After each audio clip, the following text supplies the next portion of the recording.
அனைவருக்கும் வணக்கம். மகரம் ராசிக்காரர்களுக்கு இனி வரக்கூடிய நாட்களில் என்ன மாதிரியான பலன்கள்லாம் இருக்க போகுது அப்படின்னு பார்க்கலாங்க. பொதுவாகவே காளிகாம்பாளை வழிபட சங்கடங்கள் விலகும் அப்படின்னு மகர ராசிக்காரர்களுக்கு சொல்லலாம். உத்திராடம் 2, 3, 4 இந்த நட்சத்திரக்காரர்களுக்கு சனி பகவானுடைய பார்வையால் வியாபாரம், தொழில் இவையெல்லாம் சிறப்பாக முன்னேற்றம் அடையக்கூடிய காலகட்டமாகவும், வரவு அதிகரிக்கக்கூடிய காலகட்டமாகவும், லாபத்தை நோக்கி நீங்கள் நடை போடுவீங்க அப்படின்னு சொல்லலாம். அந்த வகையில் இந்த மகர ராசிக்காரர்களுக்கு ரொம்ப நல்ல பலன்கள் இருக்குது. இதுக்கு மேலே குறிப்பிட்டு இன்னும் என்னென்ன பலன்கள்லாம் அமைய போகிறதோ அப்படிங்கிறத தொடர்ந்து பார்க்கலாம். இந்த வீடியோவை பார்க்கக்கூடிய நீங்கள் மகர ராசிக்காரர்களாக இருந்தாலும் சரி, 12 ராசியில் நீங்கள் என்ன ராசிக்காரங்க என்பதையும் மறக்காமல் கீழே கமெண்ட் பாக்ஸில் பதிவிடுங்க. வீடியோ கண்டிப்பாக உங்களுக்கு ரொம்ப பயனுள்ளதாக இருக்கும். கடைசி வரைக்கும் ஸ்கிப் பண்ணாமல் பாருங்கள். நீங்கள் இன்னும் நம்மளுடைய சேனலை சப்ஸ்கிரைப் பண்ணாமல் இருந்தால் சப்ஸ்கிரைப் பண்ணிக்கோங்க. கூடவே இருக்க பெல் ஐக்கானை மறக்காமல் கிளிக் பண்ணிடுங்க. வாங்க வீடியோக்குள்ளே போகலாம். இந்த வீடியோவை பார்த்துட்டு இருக்கக்கூடிய உங்கள் வாழ்க்கையில் பணப்பிரச்சனை அப்படின்னு பார்த்தீங்கன்னா கடன் ரூபத்தில் அதிகமாக இருக்குங்களா? இந்த கடனை என்னால் அடைக்கவே முடியல, கடன் பிரச்சனையை என்னால் எதுவும் சரி செய்ய முடியலன்னு ரொம்ப வருத்தப்படுறீங்களா? உங்களுடைய நேரம் சரியில்லாத போகும்போது இந்த மாதிரி கடன் பிரச்சனைகளெல்லாம் சந்திக்கலாங்க. இதை நம்ம எப்படி சரி செய்யணும் அப்படின்னு பார்க்கும்போது இந்த வீடியோக்கு கீழே டிஸ்கிரிப்ஷனில் வராகி அம்மன் ஜோதிட நிலையத்தின் தொலைபேசி எண் கொடுத்துருக்கேன். அந்த எண்ணுக்கு தொடர்பு கொண்டு பேசி பாருங்கள். கண்டிப்பாக உங்கள் வாழ்க்கையில் இருக்கக்கூடிய கடன் பிரச்சனைகள் எல்லாமே சரி செய்து கொள்ள முடியும். இனி மகர ராசிக்காரர்களுக்கு எப்படிப்பட்ட பலன்கள் அமைய போகிறது அப்படிங்கிறத பார்த்து தெரிஞ்சுக்கலாம். குறிப்பிட்டு உழைப்பு அதிகரிக்கக்கூடிய காலகட்டமாக இந்த ராசிக்காரர்களுக்கு இது அமையுதுங்க. ராசிக்குள்ளே செவ்வாய் சஞ்சாரம் செய்கிறதால எடுக்கக்கூடிய வேலைகளில் நிதானமும் கவனமும் அதிகமாக வேணும். முக்கியமாக சனி, ராகு, சூரியன், புதன், சுக்கிரனால் நன்மை அதிகமாக நடக்கும். சில விஷயங்களில் எளிதில் நீங்கள் முடிவெடுக்கிறதுக்கு முடியாமல் போகலாம். தொழில், வியாபாரம், உத்தியோகம், பணம், உடல்நிலை என எல்லாமே ரொம்பவே கவனத்தை ஏற்படுத்தக்கூடியதாக இருக்குது அப்படின்னு சொல்லலாம். குறிப்பிட்டு ராசிக்குள்ளே செவ்வாய் சஞ்சாரம் செய்கிறதால ஒவ்வொரு வேலையிலும் ஒரு முறைக்கு 100 முறை நீங்கள் யோசித்து முடிவெடுக்கிறது ரொம்ப நல்லது. புதிய முதலீடுகள், முயற்சி இவை எல்லாமே இப்போ உங்களுக்கு நேர்மறையான எதிர்மறையான நிலையை மாற்றி நேர்மறையான எண்ணத்தை கொண்டு வந்து நல்ல ஒரு பலனை உங்களுக்கு கொடுக்கறது அப்படின்னு சொன்னால் அது மிகையாகாது. அந்த வகையில் குறிப்பிட்டு மகரம் ராசிக்காரர்களுக்கு இனி வரக்கூடிய காலகட்டம் அப்படின்னு பார்த்தீங்கன்னா ரொம்ப சிறப்பான காலகட்டமாகவே இருக்குது அப்படின்னு சொல்லலாம். உங்களுக்கு பண விஷயத்துலையுமே எந்த பிரச்சனையும் இருக்காது. பண வரவு நீங்கள் எங்கேயாவது கொடுத்துருந்தீங்க அப்படின்னா கூட அந்த பணம் இப்போ உங்கள் கைக்கு வரக்கூடியதாக இருக்கும் அப்படின்னு சொல்லலாம். முக்கியமாக தொழில் வாழ்க்கையை குறித்து பேசும்போது புதிய பணி வாய்ப்புகள் கிடைக்கும். திறமைகளை நீங்கள் நிரூபிக்கக்கூடிய வாய்ப்புகள் அதிகமாக இருக்குது. பணியிடத்தில் காணப்பட்ட பிரச்சனைகள், சவால்கள் எல்லாம் தீர்ந்து எதிர்பார்த்த வெற்றியை கொண்டு வரும். அலுவலக பணி மேற்கொண்டு வரக்கூடிய நபர்கள் தங்களுடைய உயர் அதிகாரிகளின் கவனத்தை ஈர்த்து உயர் பதவிகளை அடைய வாய்ப்பு இருக்குது. அதே நேரம் முன்னேற்றத்தை தடுக்க சக ஊழியர்கள் தீட்டக்கூடிய சதி திட்டங்களை எதிர்த்து போராட வேண்டியது இருக்கலாம். நம்பிக்கையை கைவிடாமல் இருக்கிறது நல்லது. நீங்கள் எதிர்த்து போராடுவது ரொம்ப சிறப்பு. உங்களுடைய உரிமையை மீட்டு கொண்டு வர்றது தான் இப்போது இந்த காலகட்டத்தில் ரொம்ப முக்கியம். படித்து முடித்து வேலை கிடைக்கல அப்படின்னு நினச்சிட்டு இருக்கக்கூடியவங்களுக்கு நல்ல ஒரு சிறப்பான வேலை கிடைக்கக்கூடிய காலகட்டமாக அமைய போகுது. வெளிநாடு சென்று தங்களுடைய துறையில் நல்ல ஒரு சாதனைகளை பெறக்கூடிய வாய்ப்பு பெறுவீங்க. கலைத்துறையில் இருக்கக்கூடிய நபர்கள் திரைத்துறையில் சாதிக்கிறதுக்கான வாய்ப்பு கூட இந்த நேரத்தில் அமையும் அப்படின்னா அது மிகையாகாது. குறிப்பாக காதல் வாழ்க்கையை பொறுத்த வரைக்கும் உங்களுக்கு இப்போது வாக்குவாதங்கள் காணப்படக்கூடியதாக இருக்கலாம். அதனால் காதல் உறவில் வாக்குவாதங்களை கொஞ்சம் நீங்கள் குறைச்சிக்கிறது நல்லது. அதே போல் பிரச்சனைகளை தீர்க்கக்கூடிய விஷயமாக வெளிப்படையான உரையாடல் இப்போது தேவைப்படுது. மனம் விட்டு வெளிப்படையாக பேசுவதன் மூலமாக இந்த பிரச்சனைகள் எல்லாம் தீர்ப்பதோடு உறவை பலப்படுத்தலாம். உங்களுடைய காதல் உறவை அடுத்த கட்டத்துக்கு கொண்டு செல்லக்கூடிய வகையில் நீங்கள் எடுக்கக்கூடிய சிறு முயற்சிகளும் எதிர்பார்த்த வெற்றியும் உங்களுக்கு வந்து சேரும். திருமணம் முடிந்தவங்க தங்களுடைய வாழ்க்கை துணையோடு நீங்கள் விட்டு கொடுத்து போகிறது ரொம்ப நல்லது. கடந்த காலத்தில் செய்த தவறுகள் குறித்து வாக்குவாதங்கள் இப்போ நீங்கள் செய்யக்கூடாது. உங்களுடைய உறவில் இப்போ நீங்கள் விட்டு கொடுத்து போகிறதன் மூலமாக நல்ல ஒரு புரிந்துணர்வையும் நல்ல ஒரு பலனையும் பெறுவீங்க. இதனிடையே உங்களுடைய ஆரோக்கியம் சார்ந்த விஷயங்கள்லாம் அலட்சியம் காட்டுறது கூடாது.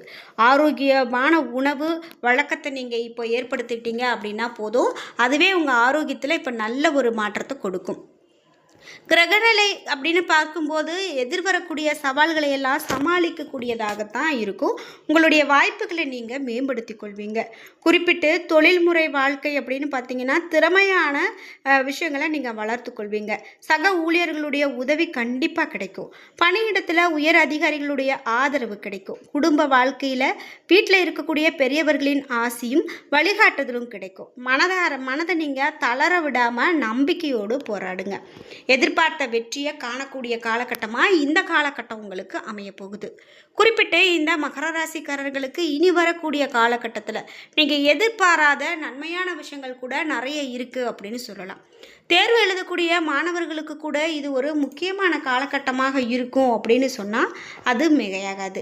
ஏன்னா இந்த நேரத்தில் நீங்கள் படிக்கக்கூடியது கண்டிப்பாக உங்கள் வாழ்க்கைக்கே உதவக்கூடிய ஒரு மதிப்பெண்களாக இருக்கும் அப்படின்னு சொல்லலாம். இந்த நேரத்தில் குலதெய்வ வழிபாடு மேற்கொள்ளணும் அப்படின்னு நினச்சிட்டு இருந்தீங்கன்னா கண்டிப்பாக குலதெய்வ கோவிலுக்கு போய் வழிபட்டுட்டு வாங்க. பலன்கள் நல்லபடியாக இருக்கும். அதே போல் நீங்கள் எந்த ஒரு விஷயத்துலையுமே யார்கிட்டையும் சண்டை சச்சரவுக்கு போகாமல் இருந்தீங்க அப்படின்னாலே மிக பெரும் நன்மைகளை காணக்கூடிய காலகட்டமாக இந்த நவீன காலத்துக்கு ஏற்றபடி புது புது சாமான்களை நீங்கள் அறிமுகப்படுத்துவீங்க அப்படின்னும் வியாபாரத்தில் ஏற்றம் காண்பீங்க. நல்லவர்களுடனான தொடர்பால் மனம் உயர்ந்த எண்ணங்கள் கொண்டு அமையும் அப்படின்னு சொல்லப்படுது. இதோடு அவிட்டம் 1 மற்றும் 2ஆம் பாதங்களுக்கு எப்படிப்பட்ட பலன்கள் இருக்கோ அப்படின்னு பார்த்தீங்கன்னா வரக்கூடிய காலகட்டம் எதிர்பாராத தனவரவு ஏற்படும் அப்படின்னும் அரசு வகையில் உங்களுக்கு எதிர்பாராத ஆதாயம் ஏற்படும் அப்படின்னு சொல்லலாம். அதே போல் நிதி உதவிகளில் தொழிலில் நல்ல முன்னேற்றம் ஏற்படும். வீட்டில் சிறு விஷயங்கள் வேலைகள் ஏற்பாடுகள் கிடைக்கிறதுக்கான வாய்ப்பு இருக்கும் அப்படின்னு சொல்லப்படுது. மேலும் உயர் அதிகாரிகளுடைய உங்கள் அன்பு வட்டாரத்துக்குள்ளே வந்து ஆதாயம் அடைவீங்க. உங்களுடைய திறமை மிக்க செயல்களால் வெற்றிகளும் பாராட்டுகளும் குவியக்கூடிய காலகட்டமாக இனி வரக்கூடிய காலகட்டம் அமைய போகுது. தங்களுடைய வாழ்க்கையில் மனைவி மூலமாக முன்னேற்றத்திற்கான நல்ல ஆலோசனைகள் கிடைக்கக்கூடிய காலகட்டமாக இருக்க போகுது. வெளியூர் பயணங்கள் வெற்றிகரமாகவும் லாபகரமாகவும் அமையும். இல்லத்தில் மகிழ்ச்சி பொங்க மங்கள காரியங்கள் ஈடேறும். மாணவர்களுக்கு படிப்பில் தேர்ச்சி ஏற்பட்டு அறிவு சுடரொளி வீசக்கூடிய காலகட்டமாக இந்த காலகட்டம் இருக்கும் அப்படின்னா அது மிகையாகாது. அந்த வகையில் இந்த ராசிக்காரர்களுக்கு இனிமேல் பலன்கள் இருக்குது அப்படின்னே சொல்லலாம். இதோடு மட்டும் இல்லாமல் புதிய வாகனங்கள் வாங்கணும் அப்படின்னு நீங்கள் நினச்சிட்டு இருந்தீங்கன்னா இந்த காலகட்டம் அந்த வாகனங்கள் வாங்கிறதுக்கான ஒரு யோகத்தை ஏற்படுத்தி கொடுக்கும். எதற்குமே உங்களுடைய எதிரிகளிடமிருந்து நீங்கள் விலகியே இருக்கிறது ரொம்பவே நல்லது. உங்களுடைய நற்குணங்கள் அனைவருடைய பாராட்டையும் பெற்றுக் கொடுக்கும். மாணவர்களுக்கு கல்வியில் தேர்ச்சி உண்டாகும். வீண் செலவுகளை குறைத்து பணத்தை சேமித்து வைக்கிறது ரொம்ப நல்லது. வியாபாரத்தில் போட்டிகளை சமாளிக்க கடினமாக உழைத்தால் மட்டும் ஆதாயம் கிடைக்கும். நல்லவர்களுடனான தொடர்பால் மனம் உயர்ந்த எண்ணங்களை கொண்டதாக அமையும். சிலருக்கு வீண் விரயங்கள் ஏற்படலாம். மனைவியினுடைய பணிவிடை மகிழ்ச்சியை கொடுக்கக்கூடியதாகவும் பெண்களுக்கு ஆன்மீகத்தில் ஈடுபாடும் அதன் காரணமாக குடும்ப முன்னேற்றமும் ஏற்படக்கூடிய காலமாகவும் இந்த காலகட்டம் உங்களுக்கு அமையப்போகுது. எச்சரிக்கையோடு நீங்கள் செயல்பட்டு எதிரிகளுடைய திட்டங்களை முறியடிக்கக்கூடியதாக அமையுது. அரசு பதவியில் உள்ளவங்க உயர் அதிகாரிகளின் தயவால் பயன் பெறுவாங்க. நெருங்கிய நண்பர்களுடைய உதவியால் நல்ல ஒரு முன்னேற்றம் கிடைக்கக்கூடியதாக இருக்க போகுது. பழைய உறவுகளினுடைய வரவு மகிழ்ச்சியை பெற்றுக் கொடுக்கும். பணிபுரியக்கூடிய பெண்களுக்கு தற்போது இருக்கும் வேலையை காட்டிலும் நல்ல வேலைக்கு போகக்கூடிய வாய்ப்புகள் அமையும் அப்படின்னு சொல்லலாம். இப்படி மகரம் ராசிக்காரர்களுக்கு இன்னும் பயனுள்ள நிறைய தகவல்களை சொல்லிக்கிட்டே போகலாம். இது மட்டும் இல்லாமல் உங்களுக்கு நிறைய விஷயங்களை நீங்கள் கற்றுக்கக்கூடிய காலகட்டமாக கூட இந்த காலகட்டம் அமையும் அப்படின்னு சொல்லலாம். பொதுவாக நீங்கள் உங்களுக்கு யார் மேலேயாவது கோபம் இருக்குது அப்படின்னா அதை இந்த நேரத்தில் நீங்கள் காட்டாமல் இருங்க. அவர்களோடும் நட்போடையே பழகிட்டு இருங்க. அந்த கோபம் எல்லாம் காணாமல் போகும் அப்படின்னு சொல்லலாம். அந்த வகையில் உங்களுக்கு இனி வரக்கூடிய காலகட்டத்திலும் பலன்கள் எல்லாமே சிறப்பாகவே இருக்குது. நீங்கள் எதற்கும் பயந்துக்க வேண்டாம். என்ன நண்பர்களே, இன்றைக்கி வீடியோவில் நம்ம மகர ராசிக்காரர்களுக்கு பலன்கள் எப்படி இருக்குது அப்படின்னு பார்த்து தெரிஞ்சுக்கிட்டோம். இந்த வீடியோ கண்டிப்பாக உங்களுக்கு ரொம்ப பயனுள்ளதாக அமைஞ்சிருக்கும். வீடியோ உங்களுக்கு பிடிச்சிருந்தா லைக் பண்ணுங்கள், ஷேர் பண்ணுங்கள், கமெண்ட் பண்ணுங்கள். நீங்கள் இன்னும் நம்மளுடைய சேனலை சப்ஸ்கிரைப் பண்ணாமல் இருந்தால் சப்ஸ்கிரைப் பண்ணிக்கோங்க. கூடவே இருக்க பெல் ஐக்கானை மறக்காமல் கிளிக் பண்ணிடுங்க. நன்றி வியூவர்ஸ்.